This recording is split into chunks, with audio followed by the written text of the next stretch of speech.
তো নমস্কার সবাইকে, আমার ছোট্ট ছোট্ট ভাই বোনেরা।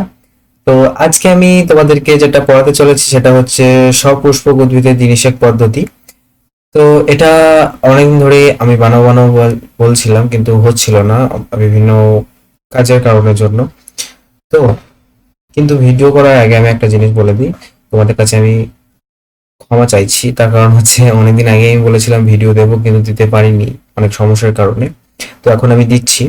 তো আমি একটা পরীক্ষা নিয়েছিলাম গ্রুপের মাধ্যমে, আমাদের হোয়াটসঅ্যাপ চ্যানেলের গ্রুপের মাধ্যমে, যে জনন চ্যাপ্টার থেকে একটা পরীক্ষা নিয়েছিলাম, 10 কি 20 নম্বরের হবে।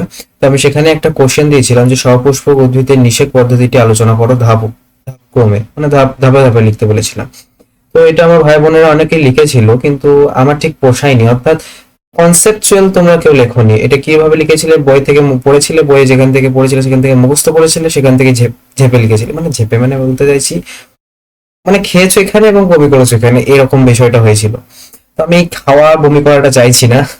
আমি চাইছি যে তোমরা যেন কনসেপ্ট বোঝো এবং কনসেপচুয়ালি ভাবে লেখো, যে কিভাবে কি প্রসেসটা হচ্ছে এবং কেন হচ্ছে, কি কারণে হচ্ছে, কিভাবে হচ্ছে। তো এটাই আমি বোঝানোর জন্য আজকে এই ভিডিওটা বানাচ্ছি। তো চলো শুরু করা যাক ভিডিওটা। আজকে আমি হচ্ছি তোমাদের সাথে অরিত্র ভান্ডারী, তোমাদের লাইফ সায়েন্সের প্রিয় দাদা। চলো ভিডিওটা শুরু করি। দেখো, আমি এখানে বিভিন্ন বই ঘাঁটলাম, বিভিন্ন বই ঘাঁটার পর বেশি না, আমি এখানে 14টার মতন পয়েন্ট তৈরি করেছি। এই 14টা পয়েন্ট যদি তোমরা একবার পড়ো, তাহলে আমি বলছি তোমাদের ফুল কনসেপ্ট বুঝে যাবে যে কিভাবে কি প্রসেস হচ্ছে। তো এটা আমি তোমাদেরও দোষ নেই, বিভিন্ন আমি বই পড়লাম। তোমরা আমাকে অনেকজন ছবি পাঠিয়েছিলে বইয়ের, তো সেই সমস্ত বইগুলো পড়লাম। তো আমি যেটা বুঝতে পারলাম যে বিষয়টা একটু কঠিন করে জটিল করে দেওয়া আছে, তাই আমি ভাবলাম আমি নিজের ভাষায় বিষয়টা সহজ করে বানাই। এটা তুমি যদি লেখো, আমি বলছি কোনো মাস্টার তোমাকে কাটতে পারবে না যদি ধাপ এটা। এবং এই বছর অনেকটা গুরুত্বপূর্ণ একটা কোশ্চেনটা। তো ধাপ অনুযায়ী আমি ক্রমে ক্রমে সাজিয়ে লিখে দিয়েছি তোমাদের জন্য। তোমরা এটা একবার কনসেপ্ট বুঝে নাও এবং নিজের ভাষায় ভালো করে লিখবে। এবং আমি লাস্টে ছবিটাও এখানে এঁকে দিয়েছি, এবং ছবিটা আমি লেবেলিংও করবো সবাই লাস্টে এটা পড়ানোর পরে। তো চলো প্রথমে আমরা শুরু করি। দেখো, এখানে আমরা প্রথমেই নোট করে দিয়েছি যে সপুষ্পক উদ্ভিদের নিষেক পদ্ধতি। আমাদের মূল আজকের বিষয়, আলোচ্য বিষয় হচ্ছে এটাই যে সপুষ্পক উদ্ভিদের কিভাবে নিষেক পদ্ধতি করা হয়। দেখো, এখানে আমরা প্রথমেই নোট করে দিয়েছি যে সপুষ্পক উদ্ভিদের নিষেক পদ্ধতি। আমাদের মূল আজকের বিষয়, আলোচ্য বিষয় হচ্ছে এটাই যে সপুষ্পক উদ্ভিদের কিভাবে নিষেক পদ্ধতি করা হয়। তো প্রথমে আমাদের যেটা জানতে হবে যে নিষেক বিষয়টা কি, অর্থাৎ নিষেকের মানে নিষেকের সংজ্ঞা এক কথায় বলতে গেলে। তাহলে নিষেকের সংজ্ঞা কি হচ্ছে, পুংগ্যামেট ও স্ত্রী গ্যামেট। পুংগ্যামেট এবং স্ত্রী গ্যামেট তোমরা নিশ্চয়ই অবশ্যই জানো বিষয়টা কি, তোমরা পড়েছো। তো এদের বা যে পুংগ্যামেট এবং স্ত্রী গ্যামেটের মধ্যে থাকে পুংজনন কোষ ও স্ত্রী জনন কোষ, তাদের মিলনকে নিষেক বলা হয়। তো এই পুংজনন কোষ ও স্ত্রী জনন কোষ থেকেই তোমরা জানো যে ফুল তৈরি হয়। এই দুটি যখনই মিলিত হয় তখনই একটি নতুন ফুল তৈরি হয় না, ফুলের ভেতরে এই দুটি থাকে। তো যখনই এই ফুলের ভেতরে এই যে পুংজনন কোষ ও স্ত্রী জনন কোষ মিলিত হয়, তখনই কি হয়, বীজ তৈরি হয়। এবং এই বীজ থেকে পরবর্তীকালে আবার গাছ জন্মায়, গাছ থেকে ফুল, ফুল থেকে বীজ, এই প্রসেসই চলতে থাকে একটা সার্কুলার ভাবে। তো এখানে আমি সেই সার্কুলারটা বুঝিয়ে দিয়েছি যে দেখো, এখানে এখানে ফুল হলো, ফুলের এখানে নিষেক হলো, এখানে নিষেকের পরে এখানে নিষেক পদ্ধতিগুলো সমস্ত কিছু হলো।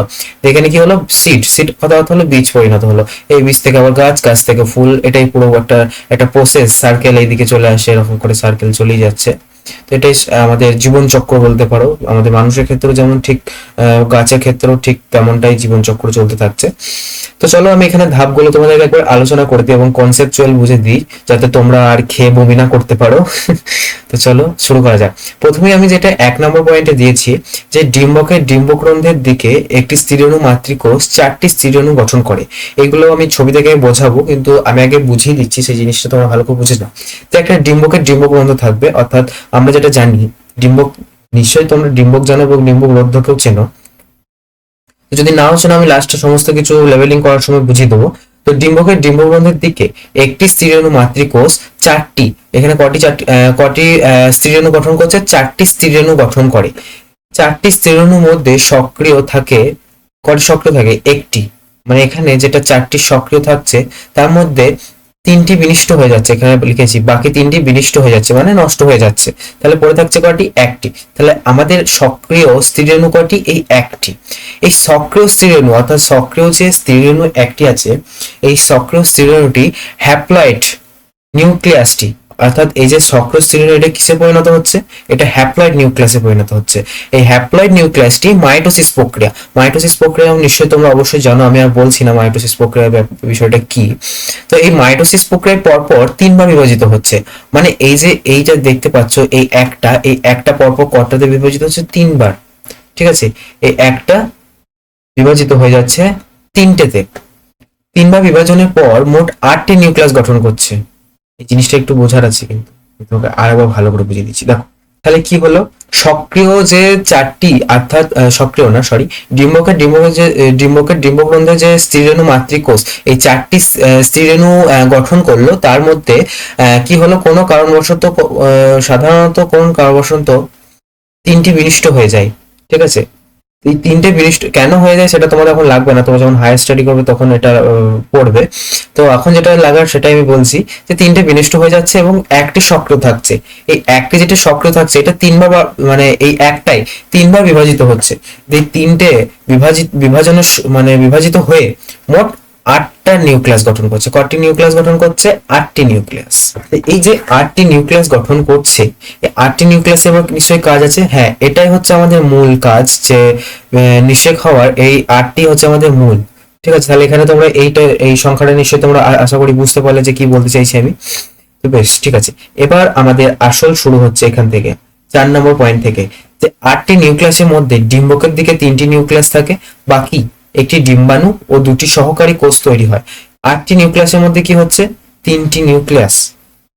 8টি নিউক্লিয়াসের মধ্যে ডিম্বকের দিকে 3টি নিউক্লিয়াস, শুধু নিউক্লিয়াসটা ডিম্বকের দিকে 3টি নিউক্লিয়াস থাকছে, একটি ডিম্বাণুতে পরিণত হচ্ছে এই তিনটির মধ্যে, মানে এখানে 8টা থেকে এখানে 3টে বিয়োগ করে দাও। তো এই 3টে যেটা বিয়োগ হচ্ছে, এই 3টে কি কি হচ্ছে? একটা হচ্ছে ডিম্বাণু, এখানে আমি ডি লিখে দিচ্ছি ডিম্বাণু। আর একটা কি হচ্ছে? সহকারী কোষ, আমি এখানে এস লিখে দিচ্ছি সহকারী কোষ। সহকারী কোষের সংখ্যা কয়টি? সহকারী কোষের সংখ্যা 2টি। সহকারী কোষের সংখ্যা 2টি, আর এখানে হচ্ছে 1টি। তাহলে কি হলো, 8টি থেকে 3টি বিয়োগ হলো, 3টি কি কি হলো? একটা হচ্ছে ডিম্বাণু এবং 2টি হচ্ছে সহকারী কোষ। এবং এই 8টি নিউক্লিয়াসের অপর 2টি নিউক্লিয়াস, মানে এই 8টা থেকে আবার দুটো, মানে সরি 8টা না, এখানে 8 থেকে যদি 3 বিয়োগ দিই তাহলে কটা হচ্ছে? 5টাতে। এই 5টা থেকে আবার দুটো বিয়োগ হচ্ছে, কারণ এখানে লেখা আছে 2টি নিউক্লিয়াস মিলিত হয়ে নির্ণীত নিউক্লিয়াস গঠন করছে। এবার কি করছে এরা? কিন্তু এই যে দুটো নিউক্লিয়াস এটা কিন্তু এক হয়ে যাচ্ছে, দিয়ে একটি জিনিস তৈরি করছে, সেটা হচ্ছে নির্ণীত নিউক্লিয়াস। তাহলে এই দুটি মিলিত হয়ে কি তৈরি করছে? নির্ণীত। এখানে এন লিখে দিচ্ছি আমি, এন তৈরি করছে একটি একটি নির্ণীত নিউক্লিয়াস বা ডেফিনেটিক নিউক্লিয়াস গঠন করে। তোমরা এখানে নির্ণীত নিউক্লিয়াসটাই বেশি লিখবে, তাহলে বুঝতে পারবে ভালো করে। তো এবার এই 8টি নিউক্লিয়াসের মধ্যে আমাদের সরি 8টি না, এখানে কটা হলো? 5 এবং এখানে কটা হলো? 3। তো মোট আর 3টে পড়ে আছে। তো এই 3টে নিউক্লিয়াসের মধ্যে বাকি 3টে দেখো এখানে লেখা আছে যে 8টি নিউক্লিয়াসের মধ্যে 5টা আমাদের ব্যবহার হয়ে গেল। তো এই তারপরে পড়ে থাকছে 3টে। তো এই 3টে নিউক্লিয়াস হচ্ছে ডিম্বকের মূলের দিকে প্রতিবাদ কোষ বা অ্যান্টিকোডাল সেল গঠন করে। তাহলে কি হচ্ছে? আবার -3টে। কি করছে এরা? 3টেই ভাগ হয়ে যাচ্ছে। 3জনেতে কি করছে? 3জনে কিন্তু 3টে প্রতিবাদ কোষ তৈরি করছে। এইটা একটা প্রতিবাদ কোষ, এইটা একটা প্রতিবাদ কোষ, এটা একটা প্রতিবাদ কোষ। ঠিক আছে, বা অ্যান্টিকোডাল সেল এখানে এ লিখে দিচ্ছি আমি, অ্যান্টিকোডাল সেল, অ্যান্টিকোডাল সেল, অ্যান্টিকোডাল সেল। 3টেই এরা অ্যান্টিকোডাল সেল গঠন করছে। তাহলে এই জিনিসটা তোমরা আশা করি বুঝতে পেরেছো আমি কিভাবে বললাম তোমাদেরকে। এটা আমি লাস্টে আরেকবার বলে দিচ্ছি, শোনো। তাহলে আমাদের এখান থেকে শুরু করছি একেবারে। চারটি মাতৃকোষ থাকলো, 4টি মাতৃকোষের মধ্যে 3টি বিনষ্ট হয়ে গেল এবং পড়ে রইল একটা নিউক্লিয়াস পরপর 3বার বিভাজিত হচ্ছে। 3বার বিভাজিত হয়ে মোট 8টা নিউক্লিয়াস গঠন করছে। এই 8টা নিউক্লিয়াসের মধ্যে মোট 3টি নিউক্লিয়াস কি হচ্ছে? 3টি নিউক্লিয়াস তোমাদের এখানে দেখবে কোথায় চলে যাচ্ছে, এই জিনিসটা ভালো করে মনে রাখবে। 8টি নিউক্লিয়াসের মধ্যে ডিম্বকের দিকে, কোন দিকে? ডিম্বকের দিকে। আমি এখানে কোন দিকটা ডিম্বক সেটা ছবিতে দেখাবো তোমাদেরকে। ডিম্বকের দিকে 3টি চলে যাচ্ছে এবং একটি ডিম্বাণু ও 2টি সহকারী কোষ গঠন করছে। পরবর্তীকালে আবার দুটি নিউক্লিয়াস মিলিত হয়ে যাচ্ছে, এখানে দেখবে দুটি নিউক্লিয়াস মিলিত হয়ে যাচ্ছে, দিয়ে কি করছে, নির্ণীত নিউক্লিয়াস গঠন করছে, এবং বাকি যে তিনটি নিউক্লিয়াস পড়ে থাকছে তারা কি করছে, প্রতিবাদ কোষে ডিম্বকের মূলের দিকে প্রতিবাদ কোষ বা অ্যান্টিকোডাল সেল গঠন করছে। এইভাবে আমাদের 8টাই কাজে লেগে গেল। এবার দেখো এখানে কি লেখা আছে, সক্রিয় শ্রেণু এবং তার থেকে সৃষ্টি অংশগুলি একত্রে, এখানে আমি একটু ভুল হয়ে গেছে সেই জন্য এটা আমি মুছে দিলাম, যে এখানে একটু স্পেলিং মিস্টেক হয়ে গিয়েছিল। এখানে কি হচ্ছে, ভ্রূণস্থলী, অর্থাৎ এই যে সবকটা এই 8টা নিউক্লিয়াস যেটা আমরা দেখলাম, এটা যার মধ্যে থাকে সেটাকে বলা হচ্ছে ভ্রূণস্থলী। মানে এই যে অংশটা, এই অংশটা হচ্ছে ভ্রূণস্থলী বলতে পারি আমরা, ঠিক আছে। ভ্রূণস্থলী অংশটাকে আমরা কি বলবো, ভ্রূণস্থলী বলবো। তো চলো আমাদের নেক্সট পেজে যাওয়া যাক। দেখো এবার পরিণত পরাগরেণু পরাগধানী থেকে নির্গত হয়ে গর্ভমুণ্ডে স্থানান্তরিত হয়। এই জিনিসটা তোমরা বোঝো যে এটা কিন্তু আমাদের এই জিনিসটা, এই দেখো আমি এখানে ছবিতে তোমাদেরকে দেখিয়ে দিয়েছি, এই জিনিসটার কাজ আমাদের হয়ে গেল ওই 7টা লাইনে। এবং এবার যেটা আমরা শুরু করবো সেটা হচ্ছে এই যেটা, স্বপ্ন শুধু দেখলেই হয় না, সঠিক গাইডেন্সও দরকার। স্বাগতম বায়ো উইথ আরিতে, পশ্চিমবঙ্গের ছাত্রছাত্রীদের জন্য একটি আধুনিক অনলাইন ও অফলাইন বায়োলজি ও লাইফ সায়েন্স কোচিং। এখানে ক্লাস 9 থেকে ক্লাস 12 পর্যন্ত বাংলা মাধ্যমে পড়ানো হয় অভিজ্ঞ ও উচ্চশিক্ষিত শিক্ষকদের দ্বারা। প্রতিটি অধ্যায় সহজ ভাষায় শেখানো হয়, নিয়মিত weekly test, practice, doubt solving এবং স্পেশাল গাইডেন্সের মাধ্যমে পরীক্ষার জন্য সম্পূর্ণ প্রস্তুতি দেওয়া হয়। আমাদের লক্ষ্য শুধু পড়ানো নয়, প্রতিটি ছাত্রছাত্রীকে তার সর্বোচ্চ সাফল্যের পথে এগিয়ে নিয়ে যাওয়া। অনলাইনে আমরা হোয়াটসঅ্যাপ চ্যানেল ও হোয়াটসঅ্যাপ গ্রুপের মাধ্যমে নিয়মিত ক্লাস, নোটস, পরীক্ষা এবং সাপোর্ট প্রদান করি। আর অফলাইন ইনস্টিটিউটে ভর্তি বা বিস্তারিত তথ্যের জন্য আজই যোগাযোগ করুন। কন্ট্যাক্ট 9474605226। বায়ো উইথ আরি, জীববিজ্ঞান শেখা হবে সহজ, সাফল্য হবে নিশ্চিত। 8 থেকে 14টা লাইন আছে, এটা পয়েন্ট আছে। তো এটা এই এর কাজ হবে, এই অংশটার কাজ হবে এটা, ঠিক আছে। এই অংশটা এইদিকে নামবে, আমি পুরোটা দেখাবো। এটা আমি একটা তোমাদেরকে এমনি দেখানোর জন্য ছবিটা দিয়েছি, আমি পরবর্তীকালে যেটা বললাম তোমাদেরকে এটা লেবেলিং করবো তখন পুরোটাই বুঝিয়ে দেবো। তো চলো কি বলেছে, পরিণত পরাগরেণু পরাগধানী থেকে নির্গত হয়ে গর্ভমুণ্ডে স্থানান্তরিত হয়। গর্ভমুণ্ড কোনটি, গর্ভমুণ্ড আমাদেরকে বলা হচ্ছে এই অংশটি।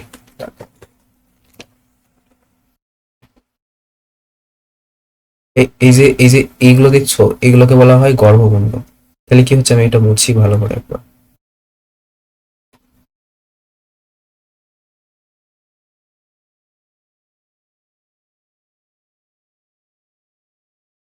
পরিণত পরাগরেণু এগুলো কি, এগুলো হচ্ছে পরাগরেণু, ঠিক আছে। এইগুলোকে বলা হচ্ছে গর্ভমুণ্ড। এটাকে তোমাদের এখানে আমি বুঝিয়ে দিয়েছি, লিখে দিয়েছি।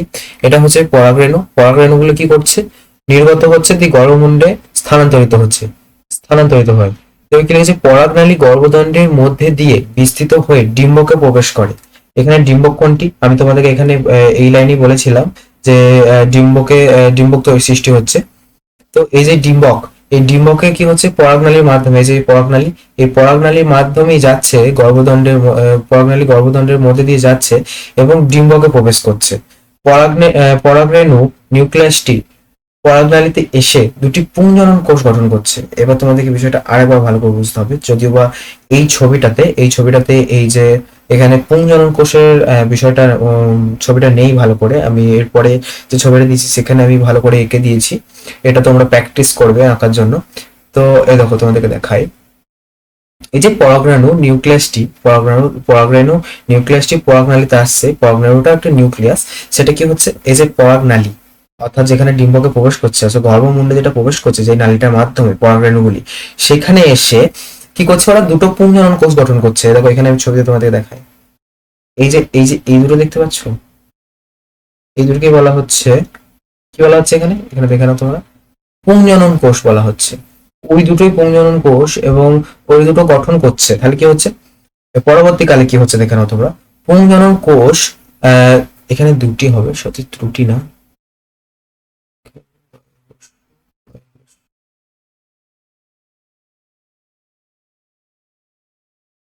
ডিম্বকের গর্ভস্থ এসে একটি ডিম্বককে নিষিক্ত করে, এর ফলে জাইগোট উৎপন্ন হচ্ছে। তাহলে আমরা এখানে যেটা জানলাম যে এখানে এখানে আমরা যেটা জানলাম যে একটা ডিম্বাণু উৎপন্ন হচ্ছে। তো এই ডিম্বাণুটাকে কি করছে, এই যে পুংজনন কোষ, দুটি পুংজনন কোষ উৎপন্ন হলো। এখানে আমি তোমাদেরকে লিখে দিই, এটা একটা পুংজনন কোষ, এখানে একটা পুংজনন কোষ। এটা কি করছে, একটা কার সঙ্গে ডিম্বককে নিষিক্ত করছে, ডিম্বককে নিষিক্ত করে কি উৎপন্ন হচ্ছে, জাইগোট। তাহলে কি হলো, এখান থেকে কি হলো, জাইগোট উৎপন্ন হলো। এবং অপর পুংজনন বিলুপ্ত হয়ে যায়, এটা কিন্তু হারিয়ে যায় সাধারণত। কিন্তু সরসল, এখানে যদি সরসল উদ্ভিদের ক্ষেত্রে কি হয়, এটা দ্বিতীয়বার পুংজনন কোষটি নির্মিত নিউক্লিয়াস, আমরা এখানে এটা যেটা পেলাম, কোথায় দাঁড়াও, এই যে এখানে একটা নির্মিত নিউক্লিয়াস পেয়েছি আমরা, কোথায় যেন, হ্যাঁ এখানে, এই যে নির্মিত নিউক্লিয়াস। এই নির্মিত নিউক্লিয়াসকে অপর যেটা সেটা কিন্তু নিষিক্ত করছে, কিন্তু সমস্ত উদ্ভিদের ক্ষেত্রে কিন্তু হয় না, এটা শুধুমাত্র একমাত্র শস্য জাতীয় উদ্ভিদের ক্ষেত্রে শুধুমাত্র হচ্ছে। আর তাছাড়া যদি অন্য কোনো উদ্ভিদ হয় তাহলে কি হচ্ছে, ওটা ওটা কিন্তু হারিয়ে যাচ্ছে বা বিলুপ্ত হয়ে যাচ্ছে, একই ব্যাপার জিনিসটা।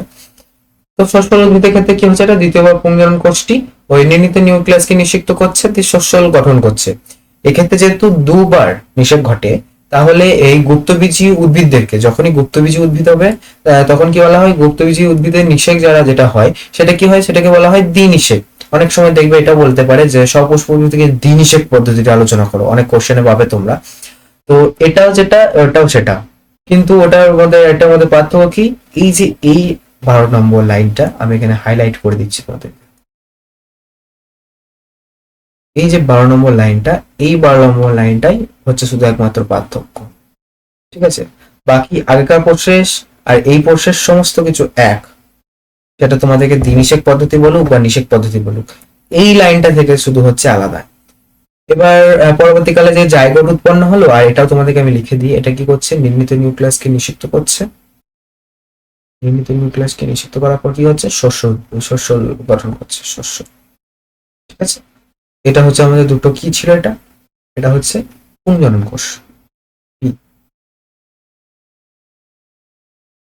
ঠিক,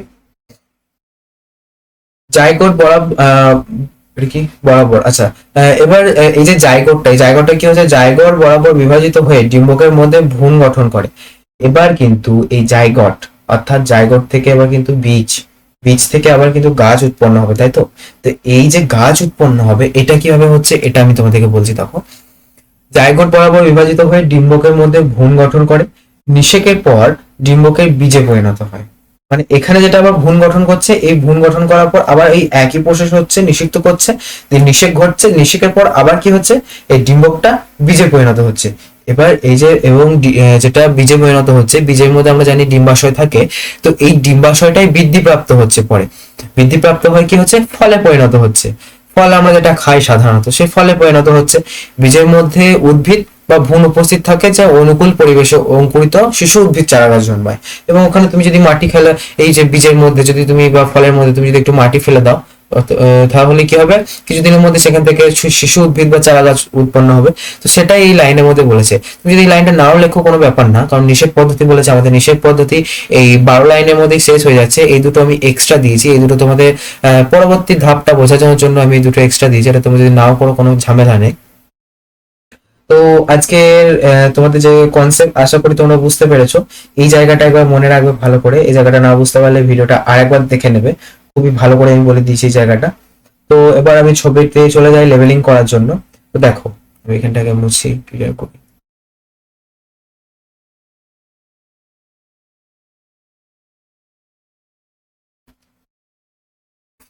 তো এই যে এইগুলো, এই অংশগুলো কি বলা হচ্ছে,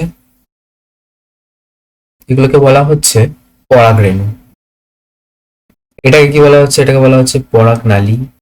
এখান দিয়ে পরাগরেণুরা ডিম্বস্থলীর মধ্যে প্রবেশ করে। এবার কি হচ্ছে, এই যে এখানে আমি তোমাদেরকে ছবিতে একবার দেখিয়ে দিই, এই যে এইগুলো দুটি বলেছিলাম পুংগামেট বা উৎপন্ন হয়, সেই দুটোই পুংগামেট উৎপন্ন হচ্ছে। এরপরে এই যে এই দুটো দেখতে পাচ্ছ, এই দুটো কি বলতো, এই দুটো হচ্ছে সেই সহকারী কোষ। এইটা কি, এটা হচ্ছে আমাদের ডিম্বক, সরি এটা ডিম্বক না, ডিম্বক তো এটা, এটা হচ্ছে ডিম্বাণু। ডিম্বাণু এইটা, এই যে এটা কি বলতো, এটা আমাদের হচ্ছে নির্ণীত নিউক্লিয়াস। এবার তোমরা আমাকে কমেন্ট করে জানাও যে এই নির্ণীত নিউক্লিয়াস কয়টি নিউক্লিয়াস মিলিত হয়ে হয়। এটা তোমরা কিন্তু কমেন্টে জানাবে, না দেখে বলবে আমাকে কিন্তু। এটা আমি কিন্তু অনেকবার তোমাদেরকে বুঝিয়ে দিয়েছি, নেক্সট পার্টটাই আছে দেখবে, কিন্তু এটা আমাকে কমেন্টে এক্ষুনি কমেন্ট করো, জানাও। এই যে এই তিনটে আমি বলেছিলাম প্রতিবাদ, এইখানটা হচ্ছে প্রতিবাদ কোষ সমষ্টি, ঠিক আছে। প্রতিবাদ কোষ সমষ্টি। এখানে প্রতিবাদ কোষ সমষ্টি কেন বলা হচ্ছে, কারণ এটা সমস্ত মানে এই তিনটে কোষ একত্রিত ভাবে নিচে থাকে, সেজন্য এটাকে প্রতিবাদ কোষ সমষ্টি বলা হচ্ছে। তো এটা হচ্ছে তোমাদের এই যে গোটা অংশটা হচ্ছে ভ্রূণস্থলী, আমি এখানে লিখে দিচ্ছি ফাঁকা আছে, ভ্রূণস্থলী। সে কটা লিখলেই হবে, আমি বলবো তোমাদেরকে এটা একবারে 100% আসার চান্স আছে এবছর। তোমরা খুব প্র্যাকটিস করো এই জিনিসটাকে।